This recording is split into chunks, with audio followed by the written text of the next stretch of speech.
नमस्कार दोस्तों, मैं स्वागत करती हूं आपका अपने चैनल भारत ब्रेकिंग न्यूज में।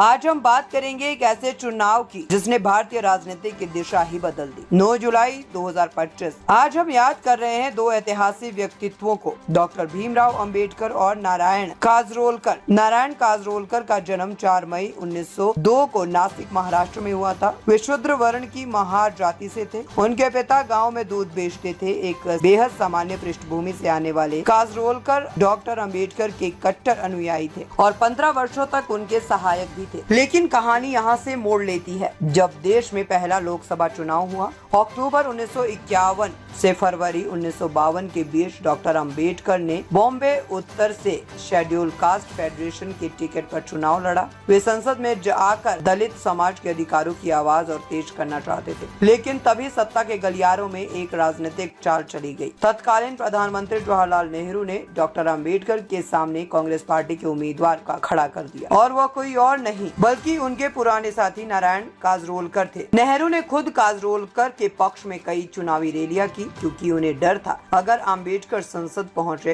तो शायद वे देश की सत्ता तक भी पहुंच सकते थे। स्थानीय लोगों की जुबान पर एक ही बात थी, कहां एक दूध वाला और कहां संविधान निर्माता। कहा जाता है कि उस चुनाव में रिटर्निंग ऑफिसर एक कट्टर ब्राह्मण था जो अंबेडकर के सिद्धांतों का घोर विरोधी था और नेहरू का करीबी था। जब वोटों की गिनती हुई तो एक बड़ा घोटाला सामने आया। 78,000 से ज्यादा वोटों को अवैध घोषित कर दिया गया और घोषणा हुई नारायण काजरोलकर ने डॉक्टर अंबेडकर को 14,000 वोटों से हरा दिया। जब यह नतीजा आया तो अंबेडकर ने लोकतांत्रिक मर्यादाओं का पालन करते हुए काजरोलकर को बधाई दी। लेकिन जब काजरोलकर खुद उनसे मिलने आए और मुस्कुराते हुए बोले, बाबा साहेब आप हार गए, तो अंबेडकर ने बस एक सवाल किया, अब आप दलित समाज के लिए क्या करोगे? काजरोलकर का जवाब था, जो कांग्रेस कहेगी वही करूंगा। डॉक्टर अंबेडकर मुस्कुराए और बोले, अब आप कांग्रेस के लिए सिर्फ एक अनुसूचित जाति होंगे और कुछ नहीं। शेड्यूल कास्ट फेडरेशन के कार्यकर्ताओं ने गिनती में धोखाधड़ी का आरोप लगाया। वे वोटों की पुनर्गणना की मांग करते रहे, लेकिन सरकार ने वो मांग ठुकरा दी। ये हार सिर्फ एक नेता की नहीं, ये दबे कुचले वर्गों की आवाज को दबाने की कोशिश थी। लेकिन समय के साथ नारायण काजरोलकर ने अपने व्यवहार में बदलाव लाया। वे डॉक्टर अंबेडकर के सिद्धांतों को अपनाकर दलित समुदाय के उत्थान के लिए कार्य करने लगे। भारत सरकार ने उन्हें वर्ष 1970 में पद्म भूषण से सम्मानित किया और 9 जुलाई 1983 को उनका निधन हुआ। आज भी इतिहास में उन्हें एक ऐसे व्यक्ति के रूप में याद किया जाता है जिसने डॉक्टर अंबेडकर को लोकसभा चुनाव हरवाया, लेकिन अपने जीवन के अंत तक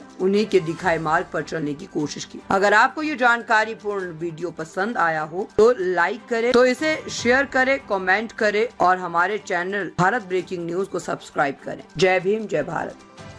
आपको कैसी लगी हमारी ये न्यूज हमें कमेंट करके जरूर बताएं। लाइक करें, सब्सक्राइब करें और अपने दोस्तों के साथ शेयर करें।